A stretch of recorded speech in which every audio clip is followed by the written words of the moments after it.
Welcome back to another episode of Odd Hour. For as long as humans have been able to comprehend the space above our heads, so too has the idea that we are not alone in the universe. Culturally, when many think of the concept of aliens or alien life, the mind turns to Roswell or the secrecy behind Area 51, despite the latter being a mostly innocuous spot of UFO folklore, heightened by the excitement of internet enthusiasts. Ufology has a long-standing and ever-growing history. Among those who believe in aliens, it is a toss-up as to whether or not the logical conclusion to that idea is considered. Have they ever visited Earth? Many believe aliens, if real, would be closer to single-cell organisms or bacteria. Others, however, still see them as the now stereotypical gray humanoid figures with uncanny big heads and eyes.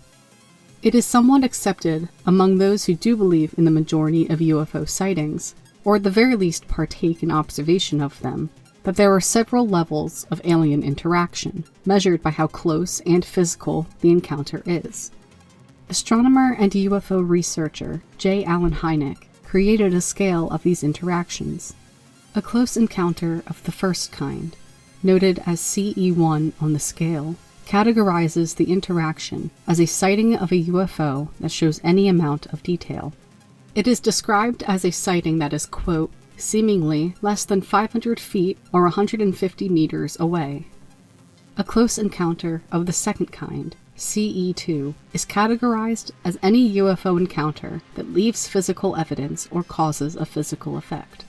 Quote, this can be interference in the functioning of a vehicle or electronic device, animals reacting, a physiological effect such as paralysis or heat and discomfort in the witness, or some physical trace like impressions on the ground, scorched or otherwise affected vegetation, or a chemical trace, unquote.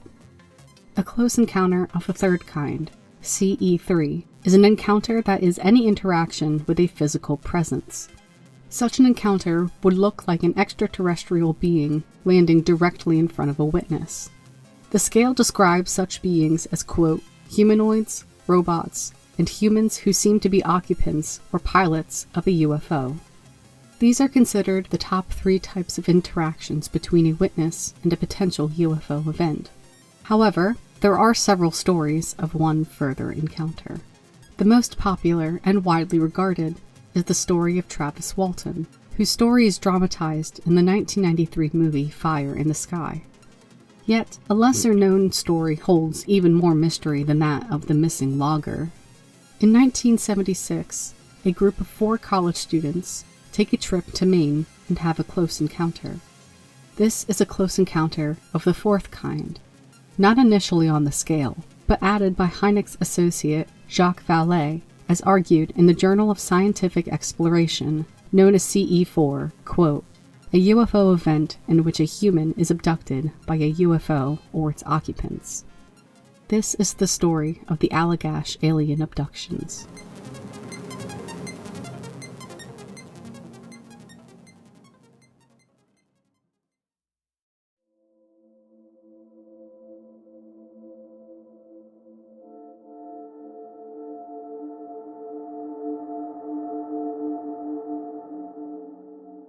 Charlie Foltz, having transferred from Youngstown State University after his Navy discharge, met Chuck Rack and twin brothers Jim and Jack Weiner during their studies at the Massachusetts College of Art in Boston, and they quickly became close friends.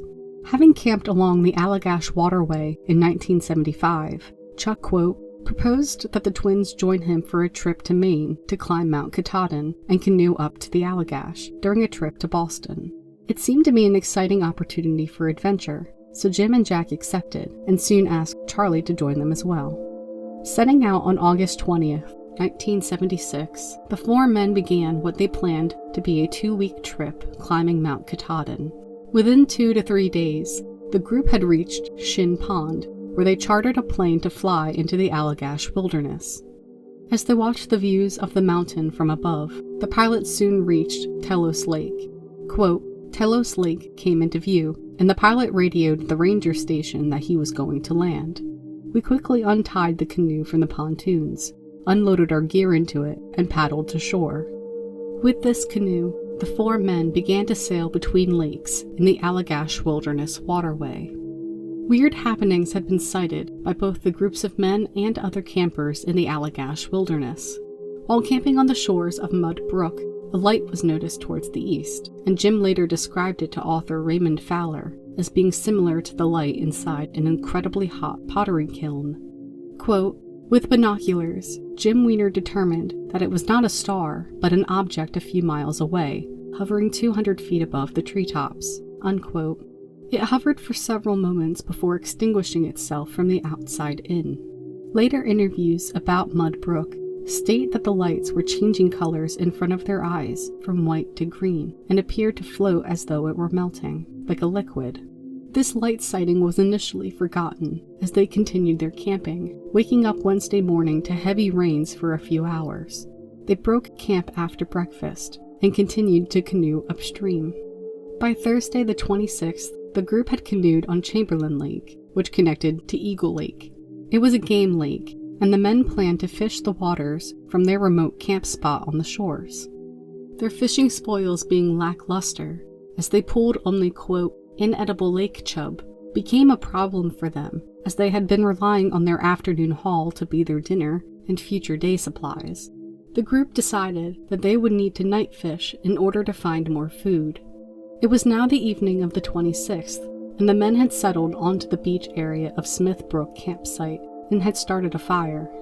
This bonfire was incredibly important to the group, as it was now evening on the waters. It was a moonless night. It would be a beacon for the shore that they could use as a guide, depending on how far out they went.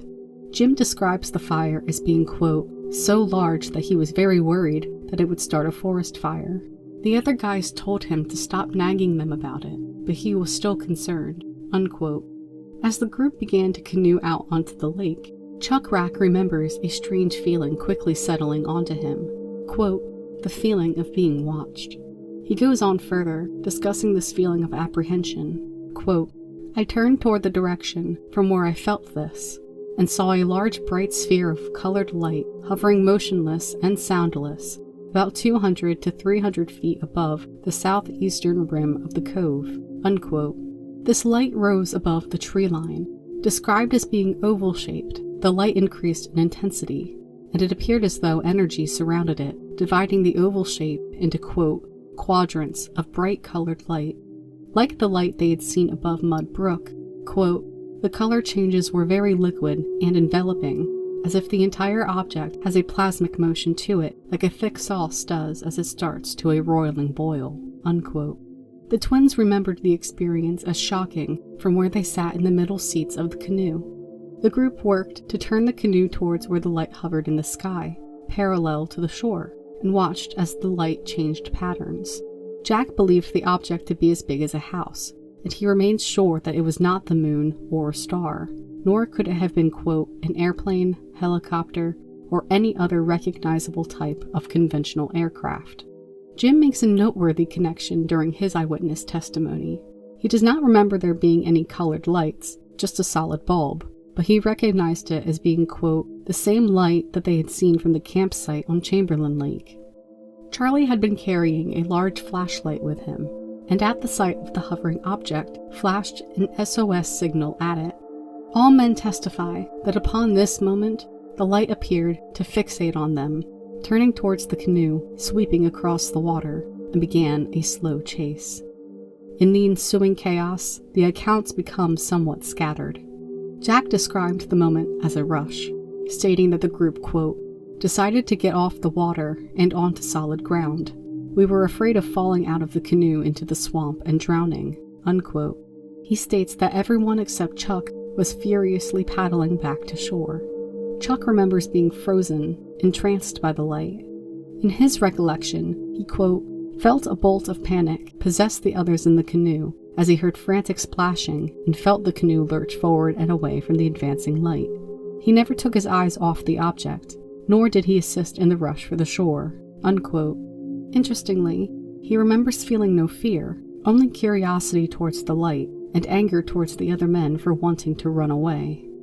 Raymond Fowler, author of the Allagash Abductions, Undeniable Evidence of Alien Intervention, notes in his retelling that the memories start to differ at this moment of interaction due to everyone's vantage point. The group had reached the beach, and Charlie describes his moment of standing on the shore, flashing his light one more time at the sphere above them, where instead of it continuing its chase, instead rose higher into the air and winked out.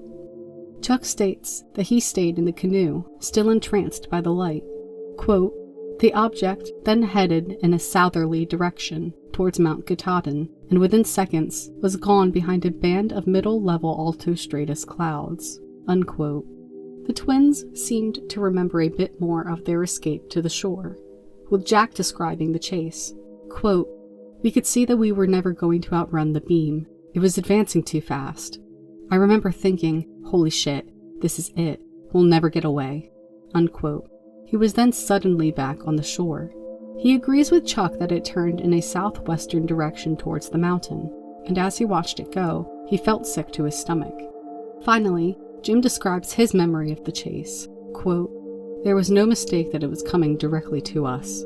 Jack and I both remember a vision of the object, hovering directly over us on the lake. Then I remember standing on the lake shore, watching the object hover." Unquote.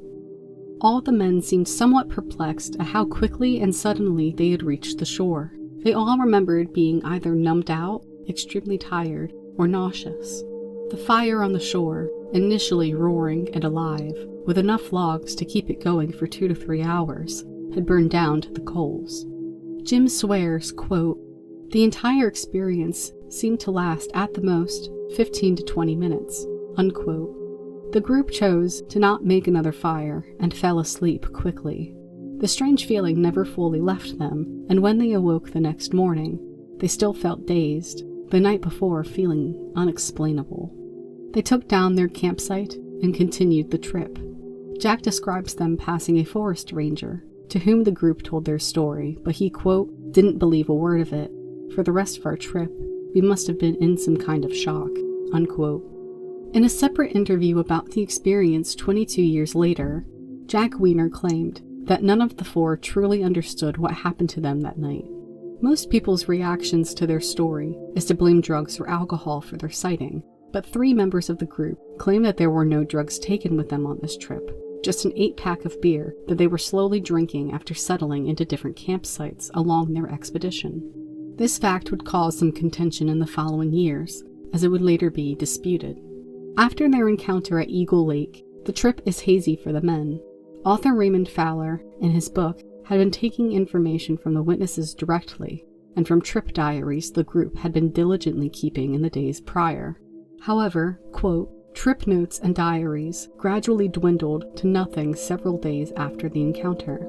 At that time, they had no memory of what happened during the time it took for their huge bonfire to burn down," unquote. The trip into the Allagash continued for at least several more days before the group left and headed home. At first glance, this story does not appear as though it were an abduction story. They witnessed a light or object above the lake, and lost time could potentially be explained away due to adrenaline. The group was out on a lake at night, scared, confused, and mesmerized, likely without a watch to reference. If they could read the sky as a way to keep time, they likely were not paying close attention, given the appearance of whatever they saw. It can make sense that time passed far more quickly than any of them had realized. Again, the men were confused, but the story was an interesting tale to tell at parties, nothing to be particularly frightened of. Life went on for the 4 men. They graduated from their mutual college and programs. They got jobs. As of a 1998 interview led by Tom Weber through the BDN archive, quote, "Jack Weiner worked for a company that coats optical lenses. Jim was an instructor at the Computer Arts Center of the Massachusetts College of Art in Boston.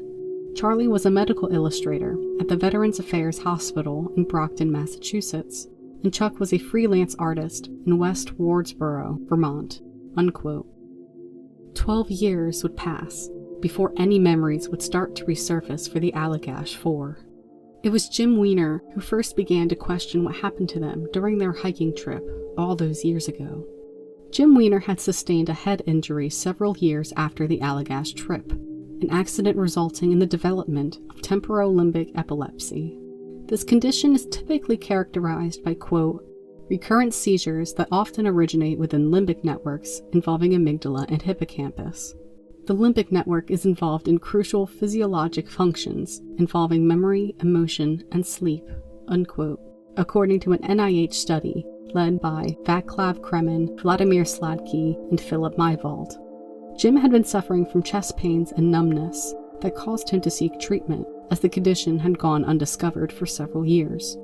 During treatment, Jim was asked by his psychiatrist to report on any unusual symptoms that could be related to his epilepsy. The account he began to give were that of nightmares, including seeing humanoid figures and strange creatures, levitation out of his bed, and temporary paralysis. Upon being asked by his doctor why he was so tired, and who was growing increasingly concerned for Jim's mental health during his treatment, Jim began to discuss what he believed the nightmares were revealing to him. His nightmares were about, quote, he and his camping companions being nude and in a strange place with bug-eyed humanoids around him, unquote. He additionally confessed to the missing time effect that he and the rest of the men experienced. His doctor, hearing of these revelations, suggested to Jim that he try to find UFO researchers and specialists, which led him to attend a PSI symposium on UFOs, where he met Raymond Fowler. Raymond Fowler, having had a UFO encounter of his own in 1947, became incredibly interested in the field of ufology. He became a UFO investigator and state director of the National Investigations Committee on Aerial Phenomena in 1963. In those years, he had written 6 books about, quote, the slow but sure conditioning process initiated by the powers behind the UFO phenomenon, unquote. He was often a speaker at UFO-related events, where he was approached by Jim Weiner and became invested in his story. It is important to note that Fowler is not a doctor. He is an American author and UFO researcher. Fowler took on the investigation of the Allagash abductees. Fowler, then the director of scientific investigations for MUFON, or the Mutual UFO Network, opened this investigation in 1988, which lasted until mid-1993. Quote, it resulted in a 702-page report and a book entitled The Allagash Abductions. Jim, and later Jack, met with Fowler, who interviewed them for their accounts.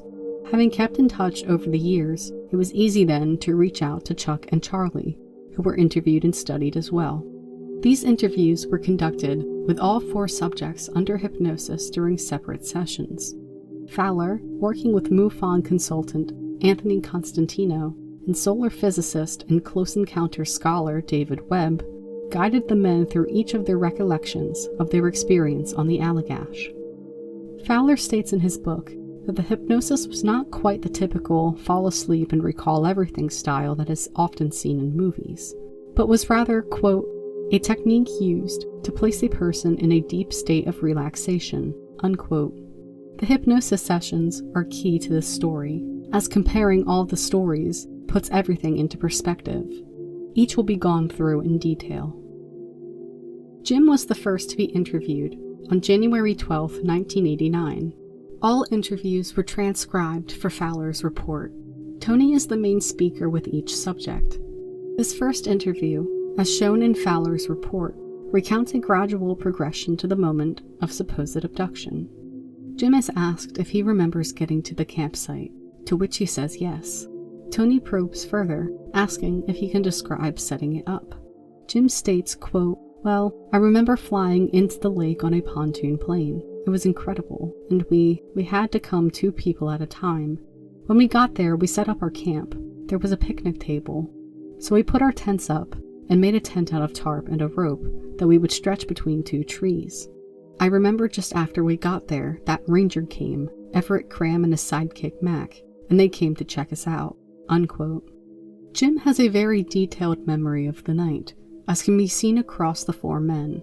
Jim describes the darkness of the night in question, explaining that it was so dark he couldn't even see his hands, and so when they constructed the bonfire, they had wanted it to burn for at minimum an hour, so that they'd be able to return to the shoreline. He starts to describe being on the boat, remembering them moving their flashlights over the water, and when Chuck first reacts to something, Jim initially thought he was reacting to the ranger catching them, as quote, "because we weren't supposed to be out at night fishing." When he turned to look at the end of the lake, he describes the light. It was above the tree line, bright as the sun, and it simply floated, making no noise. As the men in the boat began to question what they were seeing, suggesting maybe a weather balloon, Jim recalls the moment Charlie flashes an SOS signal towards the light. Quote, "Charlie Foltz shined his flashlight. I'm pretty sure he did a ... an SOS. He only did it once or twice, and then all of a sudden, this beam came out of the thing. It lit up our canoe like a candle. Then it started coming towards us, and I remembered it coming out over the edges of the trees, and we could see its reflection on the lake. There's no ripples. There's no wind." Unquote. Dave begins to ask a few clarifying questions, asking how the light interacted with the canoe, and Jim states that it panned over the water before it seemingly locked in on the men. And then describing the bonfire, once back on shore, Jim states that it was just coals. Fowler makes an interesting note at this moment in his book, breaking away briefly from the transcription. He states, quote, "Both Tony and I felt it was time to place Jim into a deeper state of hypnosis. Past experience had revealed that Jim was responding normally to hypnosis. Most abductees under light hypnosis have reacted in the same manner. However, when progressed to a deeper state, abductees usually experience a breaking point. At this juncture, buried memories suddenly flood the conscious mind, like waters bursting through a mental dam." Unquote. Tony begins to guide Jim into deeper relaxation, and he is described as being agitated before he sinks further. Tony asks whether Jim senses if there is something he should remember, and he describes feeling a block. He's afraid of the light above the tree line. The first indication that something bizarre or alien is beginning to happen is when Jim mentions that he can no longer see Chuck in the boat. He then describes seeing the inside of a tube, which is how he had previously described the light. Jim describes walls moving in on him, seeing only him and his brother Jack in the boat, and the light enveloping them, before his memories stop. Tony and Ray continue to guide him, question by question, until Jim reveals that he believes that all four men were taken aboard some sort of craft through this tube of light. Jim describes what he sees. As he witnesses several figures he now believes are aliens, beginning to inspect the four men. He describes witnessing the figures moving his brother's arm, and when asked, states that there were either 3 or 4 of them. Tony and Ray ask questions to set the scene of what each man witness. Ray notes another interesting detail that he connects to an earlier conversation with Jim's brother Jack, regarding where several of the men were either seated or laying. Quote, "When Jim inadvertently mentioned seeing a bench, I remembered that his brother Jack had dreamed about seeing this bench with Chuck and Charlie sitting on it. To see if he would agree with Jack, I asked him if anyone was on the bench. Jim states, I think Chuck and Charlie are there, sitting on the bench." Unquote. There are many instances across all the interviews where Ray notes connections such as these. Jim repeatedly states that the figures were wearing bluish-gray clothing, a fact that all of the men share. He's asked what their faces looked like. Quote, "They're like bugs. They've got bug eyes. Their eyes, aren't on the front of their heads. They're more temporally located." Unquote. This is an interesting observation on Jim's part for multiple reasons. 1. It is a unique take on alien descriptions, as extraterrestrials were not as big in pop culture as they are today. 2nd, and especially more interesting, he notes that the eyes are temporally located, which is the same spot his own epilepsy stems from. Jim goes through the motions of the experience, describing instances of the aliens inspecting himself, his brother, and the other men.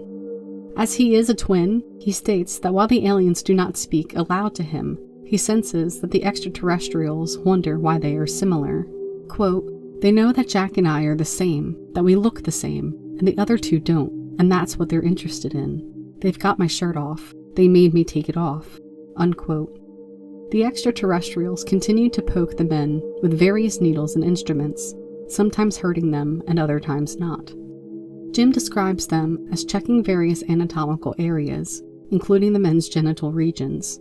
He describes that the aliens forced him to give a semen sample in a lot of detail before being walked through a hallway to put his clothes back on. Quote, "At first, Jim only remembered himself and Jack putting on their clothes and then being back in the canoe, paddling for shore. This is the majority of what comes to light through Jim's session, though he sits down several months later for follow-up interviews." His brother Jack is the next to be interviewed by Ray and Tony on April 15, 1989. While it is clear that there had been establishing questions for several minutes prior, the transcription for Jack's session begins right as the group is on Eagle Lake fishing. He too describes the darkness of the night, though to lesser detail than Jim. In Jack's recollection, the men are fishing when Chuck sees the bright light. Tony asks several clarifying questions to see if Jack remembers the same direction and height of the light. Jack states, quote, "We look, and there's a bright light. It's a bright light, and it's coming out of the trees." To which Tony asks, "Through the trees or above the trees?" Jack answers, "Above the trees. It's coming up, and we're looking at it, and we don't know what it is, but we know that it's what we saw the other night, because it twinkles and it moves." Unquote. This statement corroborates that the light stood above the tree line, and that the group believed it was the same light they had seen out on Chamberlain Lake. Jack describes the beam of light, stating that while it was a thin light, it was also wide and hollow, similar to the tube description that Jim had given.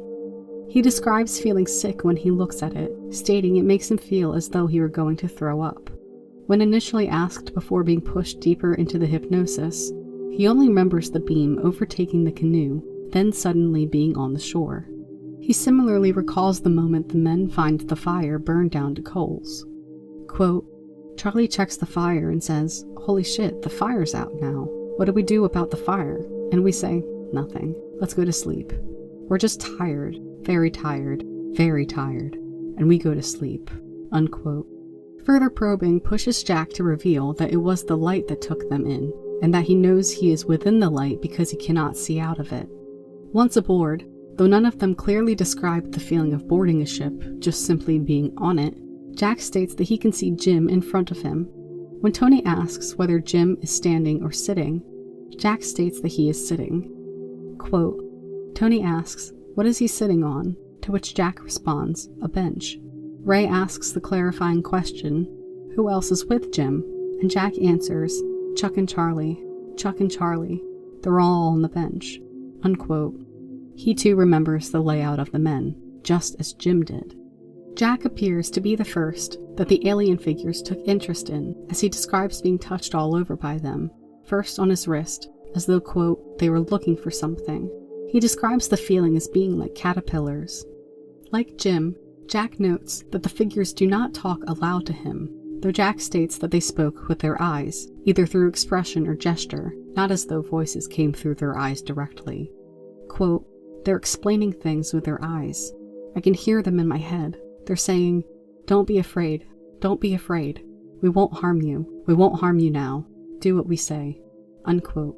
Jack's description of the abduction is remarkably similar to his brother's, and his recollection comes to a close as he describes the feeling of being placed back towards the earth in the tube-like light. He describes the feeling as though he were coming apart, and he states that he can see the other men with him, and they're all screaming. After Jack, Charlie is next interviewed on May 20th, 1989. He describes the moment he saw the light and his motioning with the flashlight. Quote, "I remember holding a flashlight, aiming it into the water and looking at the way it dispersed. I remember turning and looking over my shoulder at what I first thought was the moon rising above the trees. I realized it wasn't the moon, but a sphere, a globe of light, and then it began to move along the tree line right at the water's edge, about 10 to 15 feet above the tops of the trees." Unquote. Charlie's recollection is in line here with Jim and Jack's. The light appears as a sphere or a circle, and is above the tree line, not shining through the trees. When he shined the SOS signal at the beam, it began to head towards the canoe, straight at them. He remembers the men stating that they didn't want to drown, and that they began furiously paddling back to the shoreline. His memory of entering the ship or craft is hazier than Jim or Jack's, but he is suddenly aware that he and the others are no longer in the canoe. He takes note that he was surprised when he looked down and could see his toes, a fact that all men state at one point or another in their own recollections. Charlie describes lying on a table and closing his eyes as he doesn't want to see what is happening to him. When he does open his eyes, Tony asks what he sees. Quote, "I see Jim and Chuck and Jack." Tony asks, "Where are they?" And Charlie responds, "They're sitting on the bench, just outside this room." Unquote. Of all the interviews done to this point, all have made mention of this bench and seating arrangement. So far, all men had been asked to describe what the figures looked like, but Jim and Charlie have been the two to give the most visceral descriptions. Ray asks if the figures have eyelids, to which Charlie states that they close their eyes, quote, like a bird's. Charlie also gives more detailed descriptions of what exactly the extraterrestrials are doing to the men. He describes looking at Jim and seeing them touching his arm and chest. He states that they're taking skin samples, scraping and scratching at various points of the body, such as his arm, shoulder, and leg. He too describes the beam as being tube-like when asked if it were hollow. He also describes the moments before being sent back to the canoe, remembering being above it looking down. Charlie's sessions appear very enlightening to Ray, as he gave more descriptions of what happened to the others than himself. The figures, while seemingly having poked and prodded all the men to various degrees, appear to have been more focused on Jim and Jack, leaving Charlie, and later Chuck as we will see, to be witness.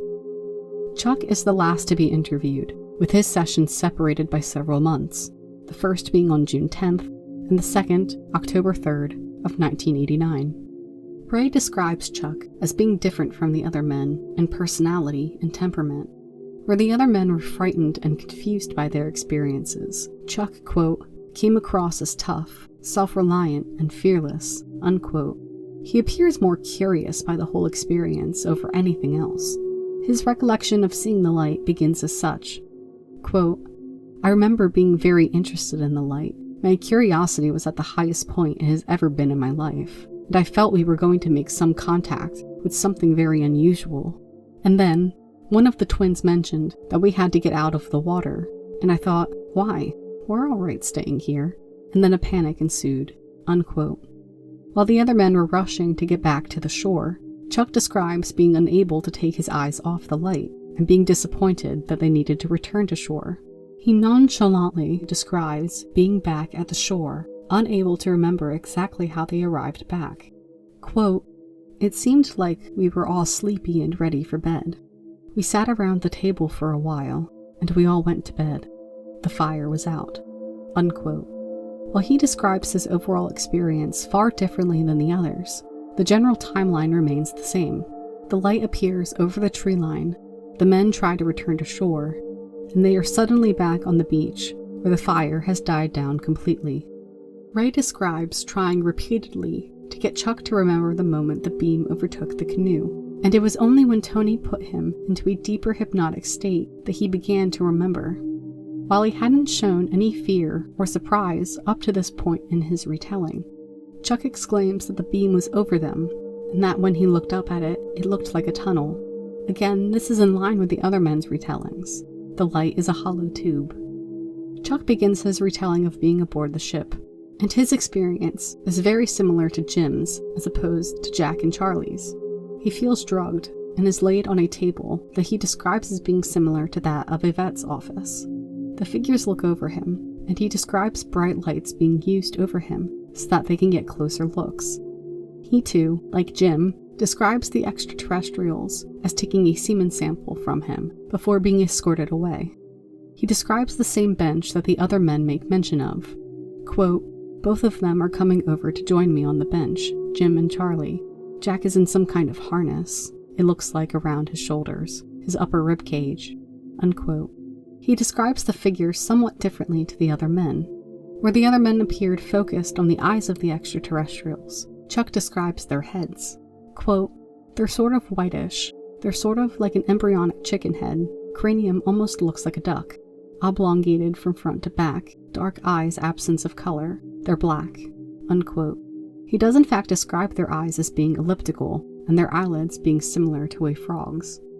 Chuck has more memories of Charlie being probed along with the twins, describing a moment where the aliens seem to use some kind of tube instrument to scoop his sides into his rib cage. It is visceral. He states that it is inserted into his side, and they move it like you would peel a potato, but there's no wound and no bleeding. Chuck's recollection is more scientific and measured than the others. He describes distances and whole numbers, has very specific words for the shapes of the instruments used. He describes one as being, quote, like that thing in Sydney, Australia, like it's got curves on it, unquote. He describes directions as being parallel or distinctly to the left or right, interior or exterior walls. The other men's recollection, while personal to them, showed less observational details of what exactly was going on around them. Chuck is a great witness and communicator regarding his abduction. His descriptions of re-entering the canoe are far more clear than the others. He describes a deep darkness before the lake comes into view. He states that he is maybe 60 feet above, and that he is floating in open air. Like Jim, Chuck describes the feeling of going through a portal or a machine, and he too describes it as being a long tubular device. Ray and Chuck go back and forth in question and answer regarding going through a portal or membrane back towards the canoe. Quote, Chuck states, "We go out through the portal." Ray asks if they walked through it, to which Chuck says, "At first, we walk to the edge. We walk as far as we can. It's almost like we're in somewhat of a sitting pose. Almost like we're being lifted down." Unquote. Once back in the canoe, the men did not paddle, but the canoe was forced towards the shore by inertia, as Chuck details. Ray backtracks, asking exactly how they entered the canoe. Chuck answers plainly, quote, "We were placed. One of them, an alien, is arranging our seating positions."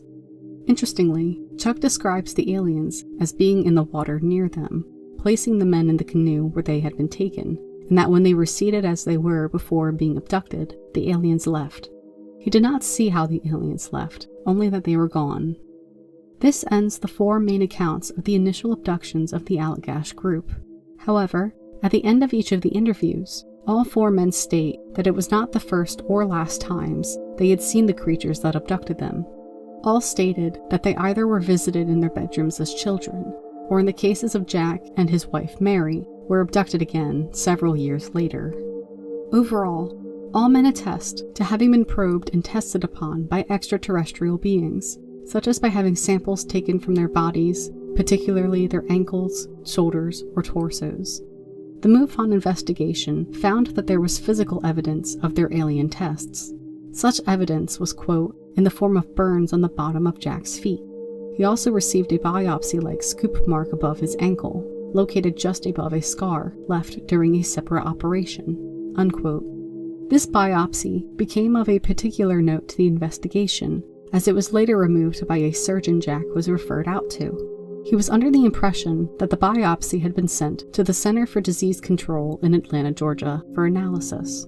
Upon checking Jack's medical records, however, it was discovered that the final report on the removed lump was signed by a colonel at the Armed Forces Institute of Pathology in Washington, D.C., which is usually reserved for on-duty military personnel.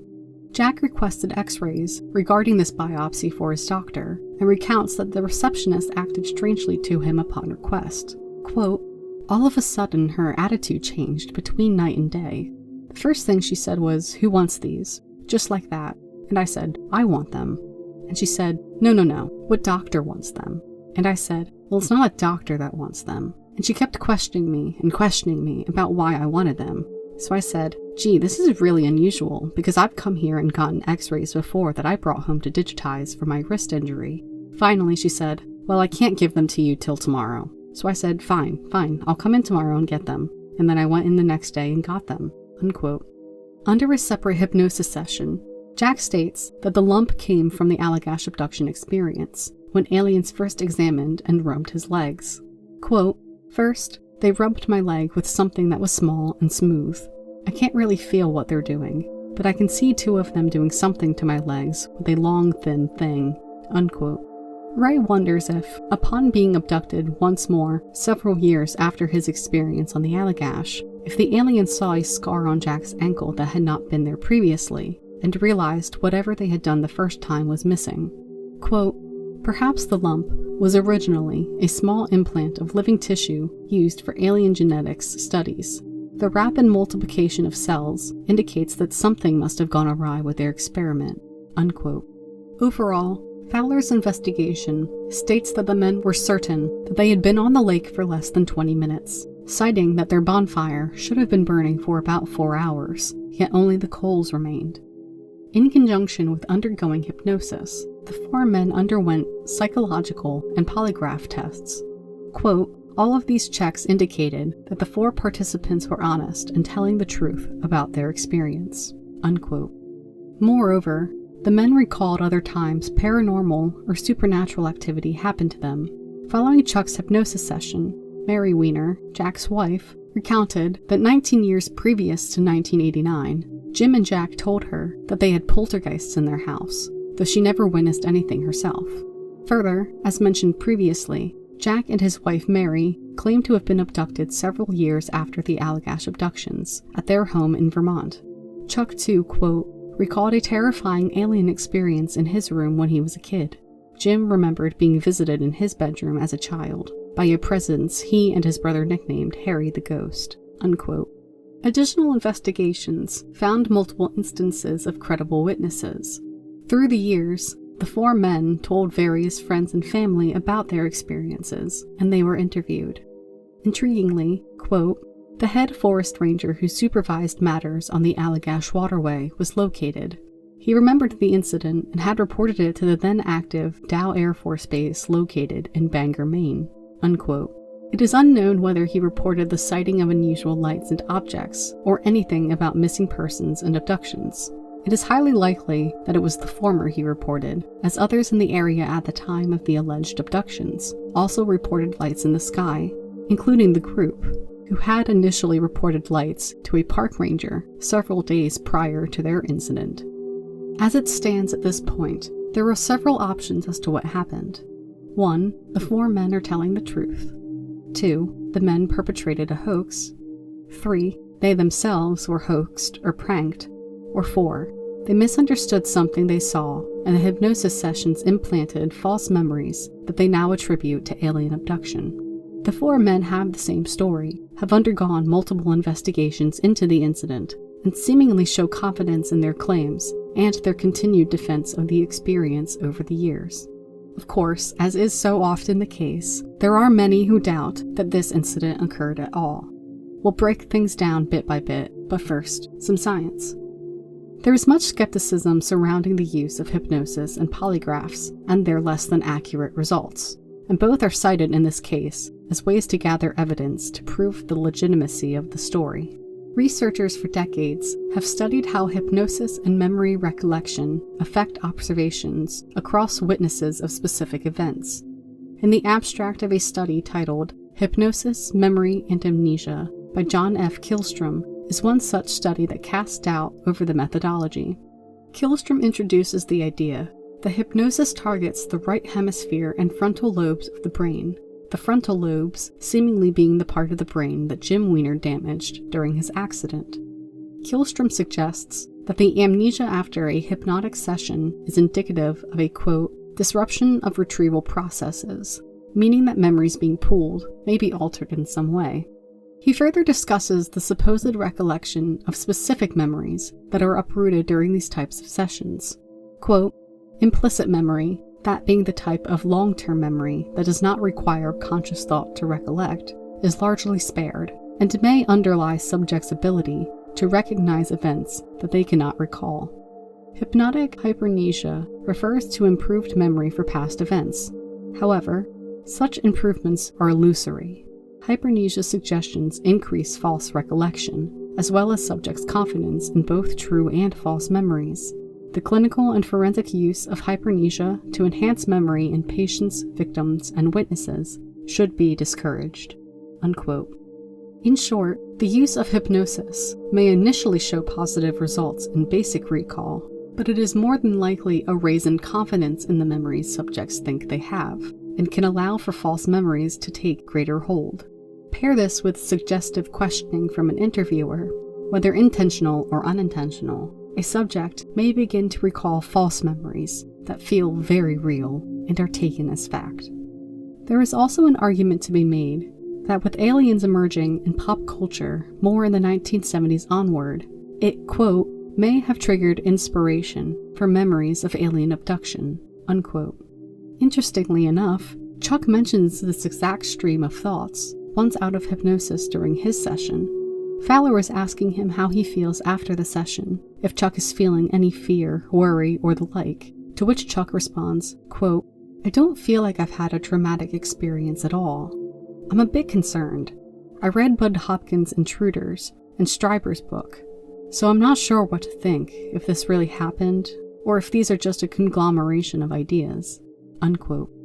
Chuck is referring first to Bud Hopkins' book Intruders, which retells the story of a Kathy Davis, quote, a young woman from rural Indianapolis whose life was changed forever after a shattering, face-to-face encounter one summer night with non-human entities, unquote.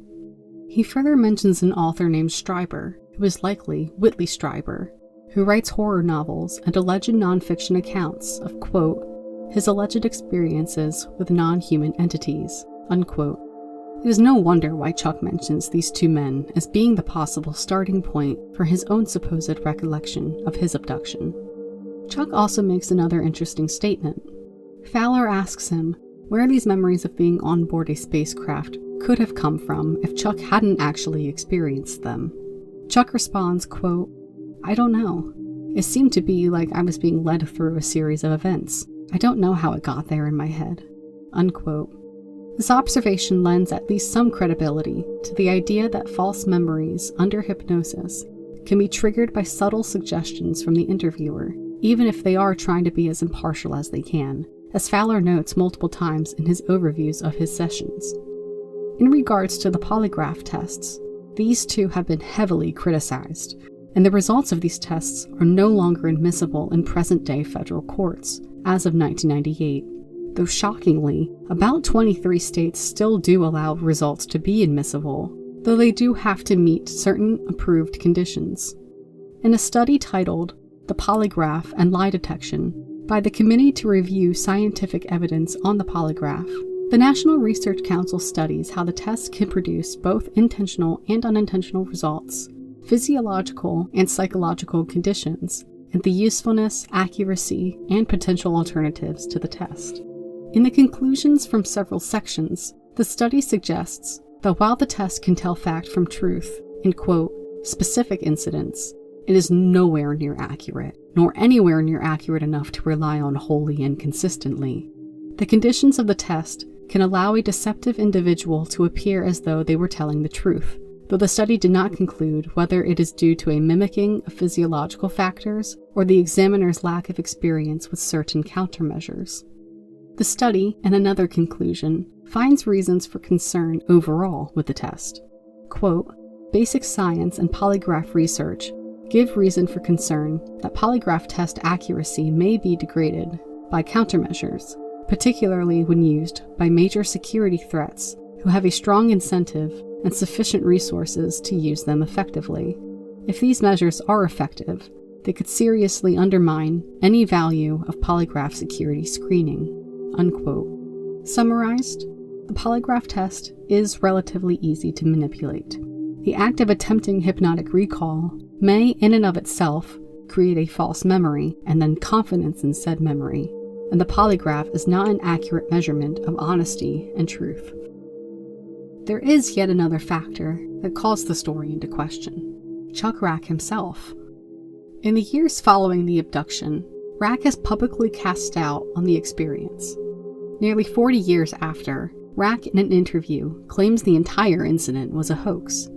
In his initial rebuff, Rack states that his hypnotic session, unlike the other three men's, did not reveal any recollection of an abduction experience, not until further prodding from the interviewers.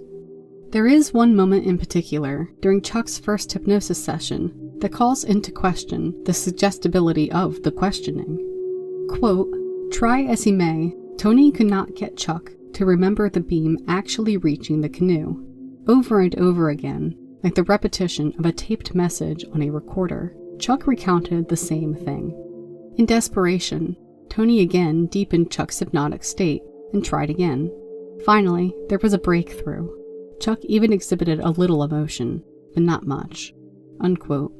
While Chuck states that the abduction experience did not occur, he does continue to assert that the men did in fact see an unidentified flying object over Lake Champlain, and that they reported the sighting to a nearby ranger the following day. Rack claims in an interview 22 years following the incident that he was doubtful at the time. Author Tim Weber writes, quote, "Even Chuck Rack is unsure these days. He believes the hovering wilderness fireball was an alien craft of some kind, but suspects that his 1989 recollection about being inside the spaceship was the result of pre-hypnotic suggestion." Unquote. This is in line with what research has concluded about hypnotic suggestion.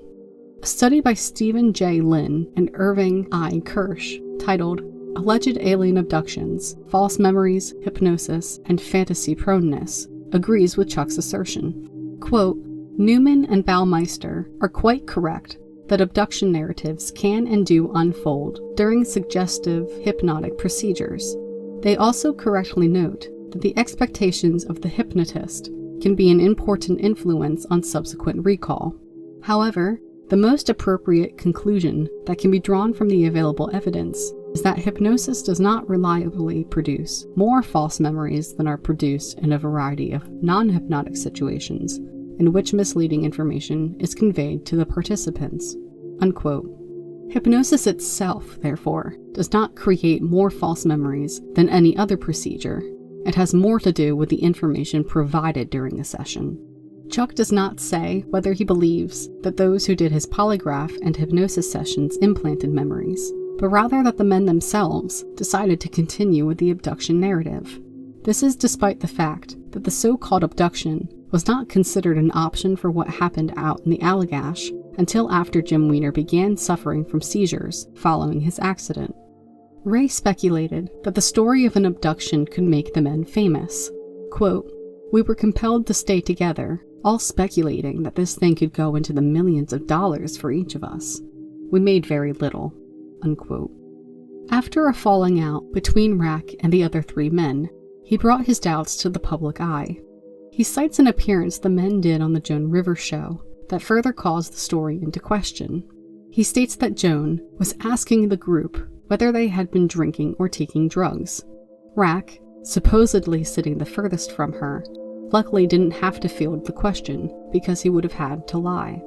It is hard to fact-check Rack and the men's behaviors, as the specific episode was sometime in the mid to late 80s, and tracking it down was difficult but not entirely impossible. Having found a copy, it is easier to interpret the men's behaviors and reactions to Joan and her questioning. The order of the men on the couch is Jim, Jack, Charlie, and Chuck, sitting the furthest from Joan. So according to his later recollection, he was accurate in his assessment of the interview. Chuck speaks often during the interview, on par with Jim, who ends up fielding a lot of the questions, with Jack and Charlie speaking sparingly. Rack answers questions confidently, and often has diagrams and illustrations he has drawn to make a clearer point to Joan and her audience. This is reflected in Fowler's book, as all the men made several illustrations specifically of what occurred on the spacecraft. Rack's are often highly detailed, I would say more so than the other men's, but I could be biased. In a retelling of the story, Rack describes the moment being out on the lake and seeing the ball of light for the first time. He states that it was above the water and had a sort of energy pathway around the sides that divided it into 4 sections of oscillating light. This is again reflected in how he described the visuals of the light. While under hypnosis, Chuck stated, quote, "I turned over my right shoulder, and there was this ball of light hanging in the sky, noiseless, quite stark against the night sky. It kept on changing color from red to green to white, and the colors had a way of moving around the polar and equatorial. Seemed to be energy impulses that helped to initiate a fluid color change. It was a heavy, dense fluid, like plasma." Unquote. Joan asks the group whether they were on drugs or had been drinking at all during this trip, and while seeing the lights for the first time, and all men quickly and easily say no. Jim states that the Rangers check and register cars before they enter the site, and should they have had any contraband, they would have been turned away. This fact cannot be verified, as many of the Allagash Wilderness Waterway campsites do not appear to have any rules concerning drug and alcohol use. This is not to say that it was not in place and enforced during the time of the 1976 trip, but if there are records, they are hard to come by. The idea that contraband would have led to the group being turned away is called into question in one of Rack's later interviews.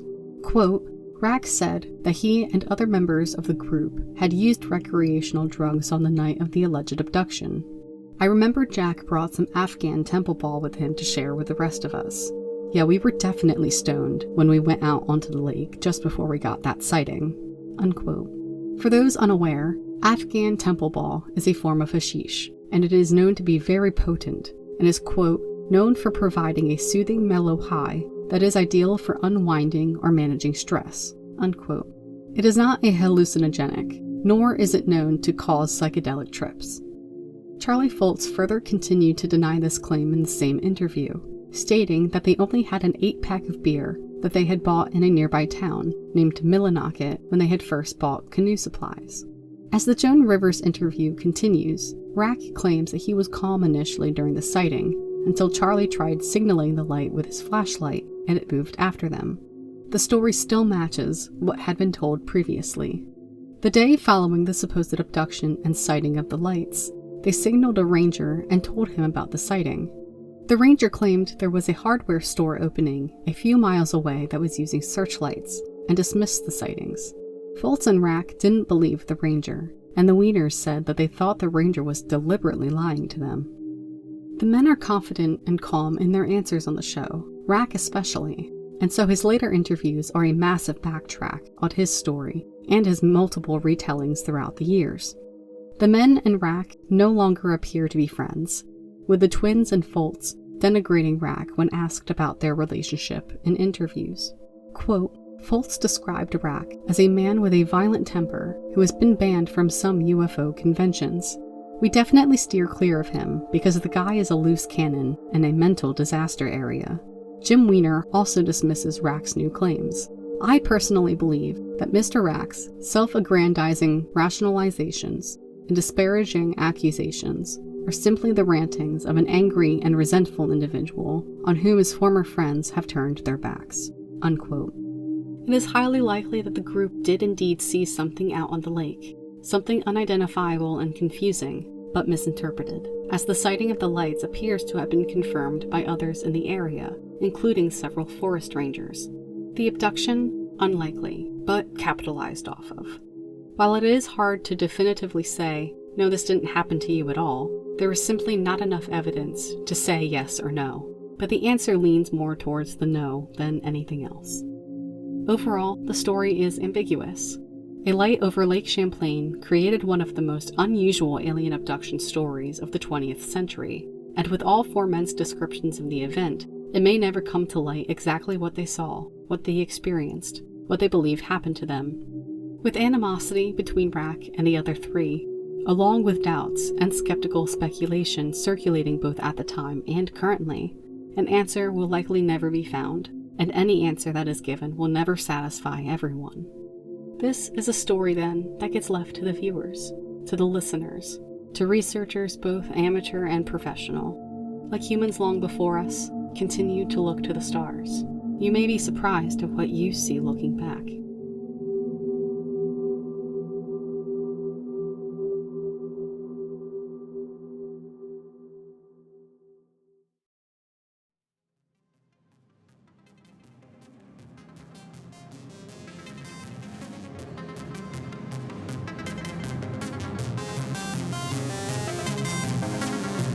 Thank you so much for joining me for this episode of Odd Hour, and for coming back to listen to another season.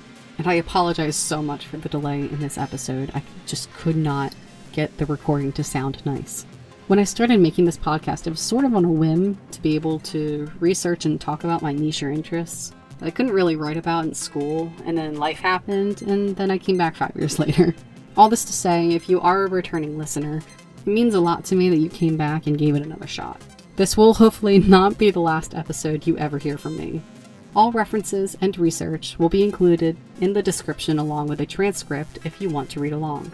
I highly recommend watching the Joan Rivers interview, which is now available on YouTube, but wasn't when I first started scripting this back in 2021. I couldn't delve as deep into the content as I could the hypnosis sessions, so it may hold more info if you are interested and want to learn more. If you know of any stories you want to hear an episode of, email me at oddhourpodcast@gmail.com. Follow me at Odd Hour Podcast on Instagram. I occasionally post extra content or images related to episodes, as well as any updates regarding episodes. Intro music for this episode is Phantom by Density and Time, and narration music is Deep Space by Audionautics. I'm Isaiah. Thanks again so much, and join me again soon for more mysteries, weird stories, and all things little known.